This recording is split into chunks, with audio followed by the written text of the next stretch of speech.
Hoy mga cleaners, maiwan ah. Hoy princess, ano na, tara na, tambay na tayo. Wait lang, naglilinis ako, cleaners. Hoy, wag kang panggap, hindi mo nga malinisan mo. Nasaan yung mga ambag nyo sa paluwagan? Boy, magdodota kami boy. Tara. Boy, walang gagamit ng vanguard ah. Hoy group 1, maiwan kayo, mag-practice tayo. Ang laban para sa bayan. Sige, wag nyo pang seryosohin. From the top. Hoy putang ina mo, cleaners ka, tang ina mo, bumalik ka dito, susuntokin kita, wag kang papasok bukas, papakita ka sa putang ina mo. Hoy, bumalik ka dito. Tulak! Nag-text in department, signal number 1 lang daw yung zombie. Kailangan lumalangoy daw ng zombie bago tayo isuspend. Halabi, ano yan? Nakagat ka ba? Gaga, chikinini yan. Hoy, nasan daw kayo? Hinaharap kayo na advisor ninyo. Ang daming zombie dito. Ano, be? Nasa com shop kami, be. Nagka-cutting. Wait lang, be. Tawag ako ng tingnan mo. Immune ba yan? Bakit hindi yan kinakagat? Gaga siya kasi may hawak ng sweldo ng paluwagan. Sige, subukan nyo. Tang-ina nyo lang sa sahod. Kagatin nyo pa ako, sige. Hindi ko i-release mga good moral nyo. Hello, oh my gosh. Nakagat na yung masungit na registrar. Hello, oh my gosh. Thank you. Di pa kasi ako bayad ng tuition eh. Pinantalpak ko.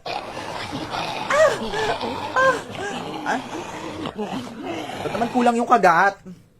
Mas mabagal ba infection pag ganito? Kulang yung kagat eh. Hoy! Sino advisor nyo, ha? Ba't lahat kayo nasa labas? Pasok! Kayo talaga mga lower section kayo.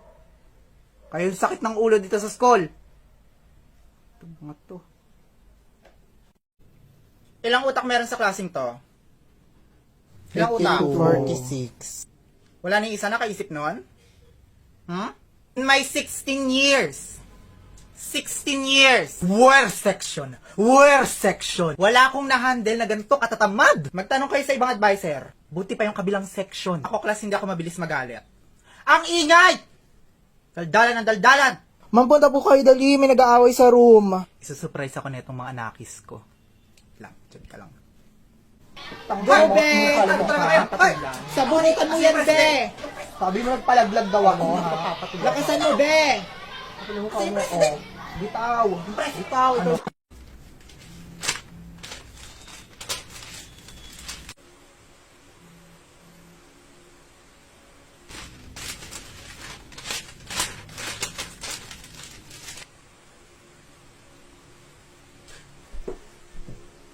Ma'am, may meeting daw po kayo sa may principal's office.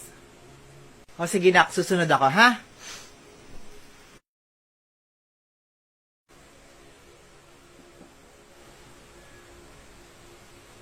Sinasabi ko sa inyo, ha? Sabi ko sa inyo.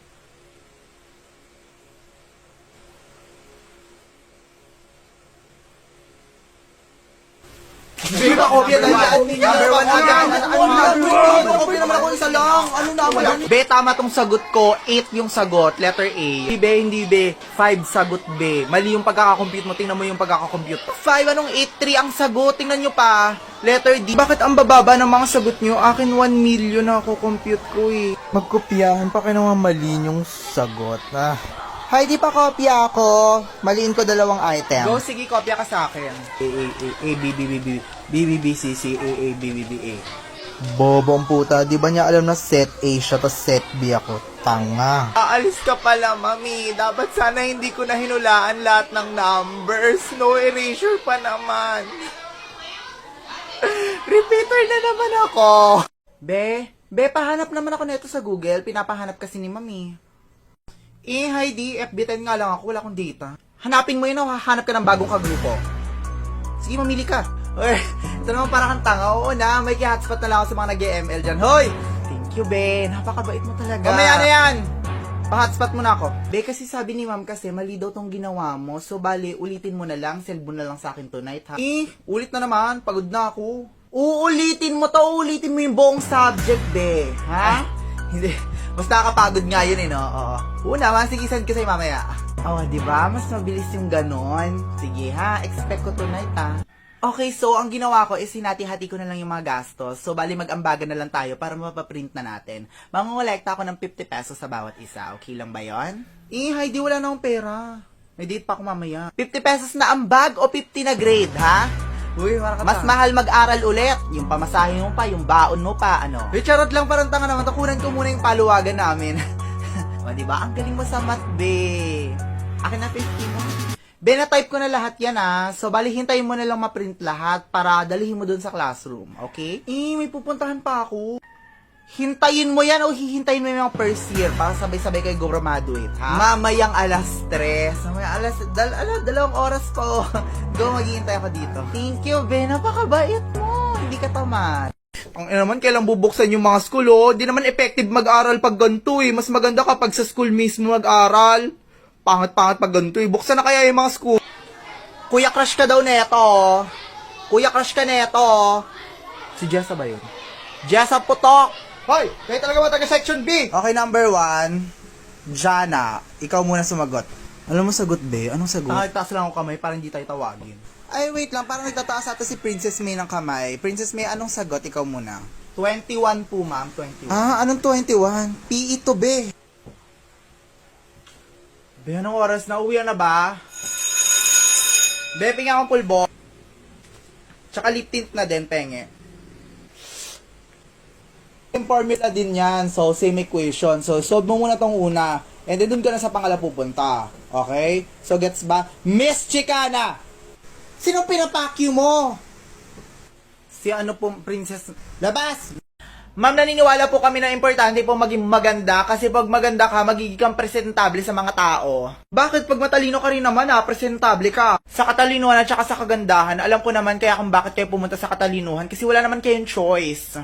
Maganda ka nga pero yung amoy, maganda rin ba? O di ba kung matalino ka, hindi mo makakalimutan mag-toothbrush. Ang kagandahan po kasi, dalawang klase yan. Kami po, kagandahang panlabas. Kayo, kagandahang panloob. Pangloob ng bahay, huwag kayong lalabas. Anong kagandahan panloob at panlabas? Kung matalino po kayong tao, alam nyo po sa sarili nyo na wala po siya sa dalawang nabanggit. Bakit kapag naglakad ka ba sa kanto tapos nakita ng tao yung mukha mo, sasabihin ba nila, hala mukha siyang matalino? Hindi, di ba? Ang sabihin nila, hala ang galing mukha siyang itik. Bakit pag naglakad ka ba sa kanto tapos sinapak kita, may magagawa ba yung ganda mo? Tangina mo kung matalino kang tao, dapat kinikilala mo yung binabangga mo, gusto mong bangasan ka yung mukha mo. Dead mother, dead all Be, taasan mo pa yan. Taasan mo pa yan. Buhayin mo kami ni... Buhay! Buhay chismis niyo pa ako nagpalaglag. 10-20 nga, nabubuhay ko lahat ng mga anak ko. San ka na ba, mahal ko? Naninis kita pag di ka nakikita. Be, sali ka sa amin, paluwagan tayo. Huwag na, Be, panalo ka na. Ito matagaktak sa biles, may pumapalakpak. Abutin natin ang dami, ibuka ang pakpak. Nakabihin ang halimuyak ng mga bulaklak. Kaninong science workbook to? Ba't nang babato kayo ng workbook? Tingnan mo yung chapter 2, mukha ka daw unggoy na hindi nag-evolve. Tingnan mo ang ina ba, pinagpalit ako sa mukhang kuhol.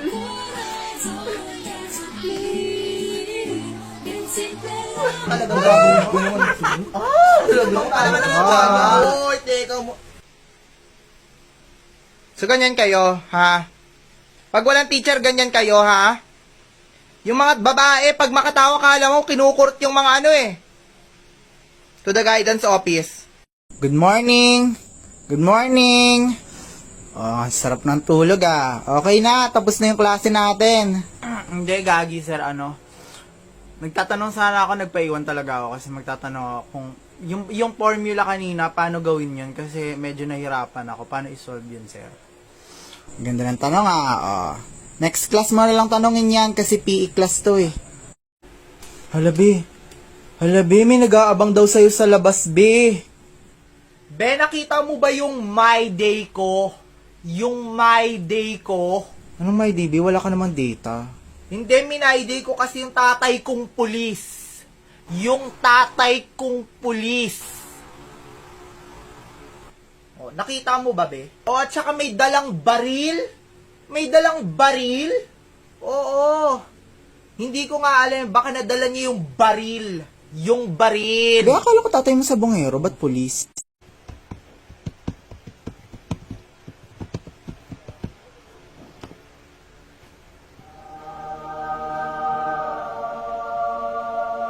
Ops, hindi pa pwede to. Hoy, may pasana ko mamaya. Hindi to pwede. Uy, to, gago ba kayo? Kala ninyo, huy, tanga, meron pa akong pasahan mamaya. Mamamatay agad. Hindi pwede yun, no? Bobo ba kayo? Tapusin ko muna. Be, ano yung papel? Ay, be, nag-long quiz kami kahapon. Ba't wala ka? Ang dali nga eh, kasi kalahati bonus. Ba't wala ka kahapon kasi lahat ng pumasok exempted daw sa exam. Tsaka nagbigay si ma'am ng plus points sa amin para wala daw bumagsak. Tsaka binigyan din kami ng plus ligtas points, be. Diretso na kaming langit lahat ng pumasok kahapon. Tsaka may nagmilagro kahapon, be. Pinatubo yung buhok ni Sir Villanueva. Hindi na siya solid pa, North. Pumunta nga dito Star Magic, be. Nagpa-audition ng Darna. Ikaw yung hinahanap. Gusto nila yung magaling daw gumamit ng bato. Nagbigay kahapon ng ayuda yung principal, be. Wala kaming ginawa dito sa classroom. Tumalpak lang kami nila, ma'am. Yamado, be. Oh my God, pasado ako. Be, ilan ka, be? Labat ako na zero. Zero ka, be? Lala. Zero. Lo, di ba ikaw yung highest lagi sa online class? Oo, syempre, nag-face-to-face kasi. Alam mo na kung hindi safe, hindi tayo makapag-focus. Kung online class to, perfect ko to. Grabe daw yun lang sila. May GCN mga yan. Circumference of a circle, you know? Be, putang ina. Gusto ko mag-ML. Be, ako nagugutom ako. Gusto ko kumain. Be, ako gusto ko matulog. Inaantok ako. Be, putang ina, paano natin i-altab si ma'am? Gulat ka di ba, be? Mas nagandahan ka sa akin nung nag-face-to-face na tayo. Hindi, Be. Mas mahirap nga sa face-to-face eh. Paano ba ma-off cam yung mukha mo? Tsaka gusto ko rin i-mute yung putok mo, girl. Ang daldal eh. Nananapak pa. Okay, dito sa question number 1, sino sasagot? Ikaw. Ako po. Yes, ikaw, di ba with honors ka? Yes, ma'am. Anong sagot dito sa problem na to? Yung sagot ko sa... Hala, nyari, naglalag siya. Hala, paano siya naglag? Face to face na to ah. Baka pinaglihi siya sa FB10.